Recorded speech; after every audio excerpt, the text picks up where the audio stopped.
à tous, les gamers et gamers, c'est Darktech, j'espère que vous allez bien. En tout cas, moi, pour ma part, je suis sur Banzai, les amis. Donc aujourd'hui, gros manga, enfin, selon moi, c'est un gros manga du très lourd qui Seijuu Parasite, mon gars. Alors ça, si tu connais pas, je te dis, hein, tu go sur un site streaming, tu tapes qui Seijuu ou Parasite, tu mates ça.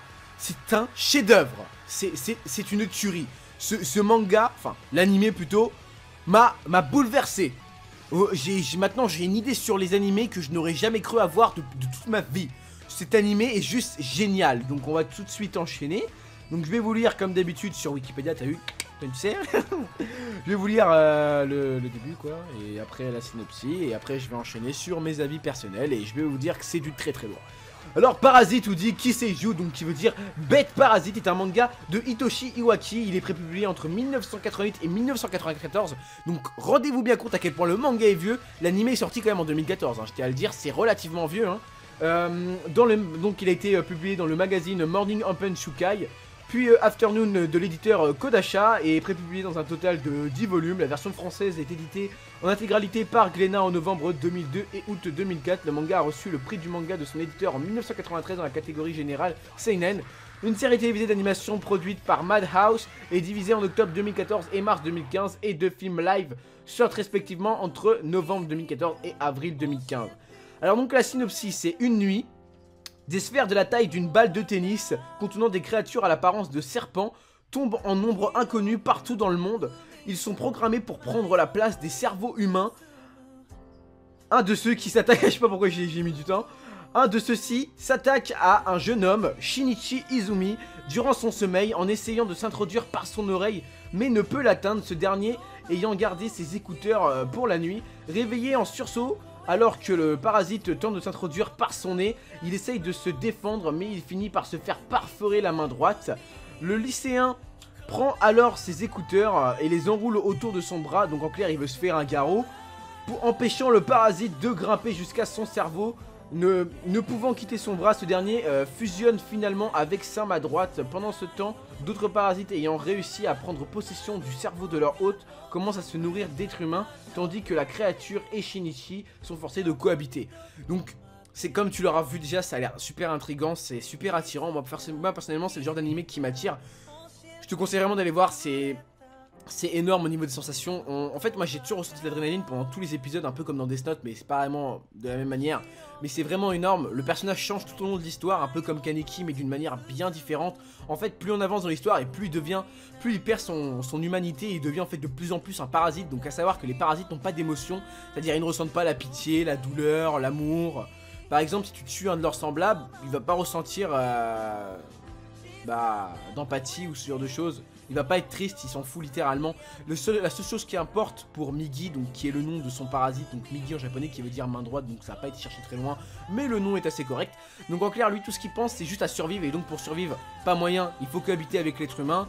Et donc en clair, il essaye de faire en sorte qu'il survive, parce que si l'être humain survit, forcément lui vit, parce que jamais Shinichi meurt, lui il meurt.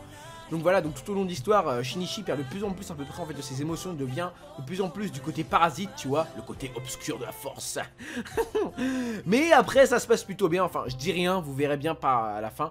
Mais l'anime est super, en plus un film est sorti, bon pour l'instant celui de 2014 est sorti qu'au Japon. Donc j'attends le film live avec impatience, donc film live pour ceux qui ne savent pas en clair c'est un film irréel. Donc en clair tout va se passer par des acteurs japonais, donc l'histoire de Shinichi. Donc vous vous rendez compte quand même, je sais pas si vous vous rendez compte, petite parenthèse. Le manga a quand même environ 30 ans. Enfin, 30 ans. Wouh, je déconne là. Il a presque 20 ans le manga. Enfin, il a 20 ans, tu vois. Il a une vingtaine d'années le bordel. Et c'est que maintenant que certains animés et des films live, tu vois. Tu te rends compte à quel point l'auteur il a dû attendre avant que son manga fasse vraiment un carton. Enfin, je veux dire international parce qu'il a dû faire seulement un carton Japon, mais pas assez pour que ça soit diffusé en France, du monde animé. Donc, il faut dire quand même à quel point il a dû attendre le pépère. Mais en tout cas, je peux vous dire un mot que c'est un animé qui vaut vraiment le détour. Il est vraiment énorme. Au niveau des émotions, on ressent un peu de tout. De la tristesse, de l'empathie, de l'amour, de la joie, de la bonne humeur. On ressent vraiment de tout. Il y a de tout dans ce manga. Il est complet, je trouve. Il y a des scènes d'amour, bien entendu. C'est un seinen. Donc, en fait, c'est mélangé. Il y a tout. Il y a de la tristesse, de l'amour, comme je l'ai dit. Il y a vraiment de tout. C'est réparti. Ce manga est vraiment complet, tu vois. Tu sais, par exemple, tu vois, dans Fairy Tail, il n'y a qu'une seule chose quasiment. C'est la joie d'être avec ses amis. Il n'y a que la joie et la tristesse. Tu vois, ça s'arrête là, tu vois. Il n'y a pas d'amour. Enfin, l'amour, on s'en fout un peu, mais il y a pas en fait, c'est pas un tout, tu vois. Fairy Tail n'est pas un animé complet. Enfin, j'y reviendrai plus tard sur un autre break manga. Alors que lui, il est vraiment complet. Tu vois, dans Parasite, c'est pas. Enfin, dans Tokyo Ghoul, c'est pas complet non plus. Même jamais, c'est un animé que j'ai beaucoup apprécié. C'est pas complet, tu vois.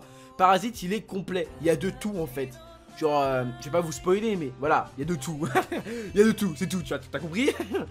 Enfin bref, donc on va passer aux notes de cet animé. Parce que faut dire que même jamais l'animé, je crois, fait 24 épisodes.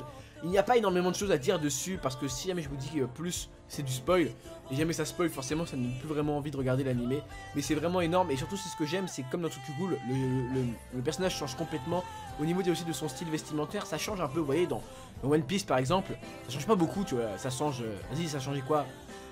2 fois, on va dire, si ça a changé véritablement 2 fois le style vestimentaire. Et encore, pas la coupe de cheveux de ça, juste pour certains personnages, mais Luffy reste toujours Luffy au niveau de sa coupe de cheveux de ça. Lui, non, il change vraiment du tout du début à la fin. C'est vraiment, on va dire, il y a 3 grosses transformations. Donc après, je vous dirai pas lesquelles, il y a celle du début, celle du milieu, celle de la fin, voilà.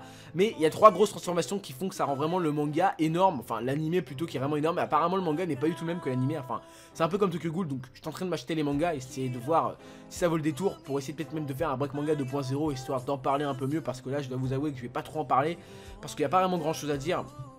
Comme je vous l'ai dit dessus, c'est juste un manga énorme. C'est, j'ai pas de mots en fait pour décrire en fait ce manga. Il est vraiment énorme. Donc on va passer aux notes.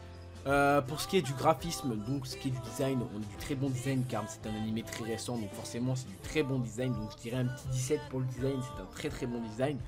Après l'histoire est énorme.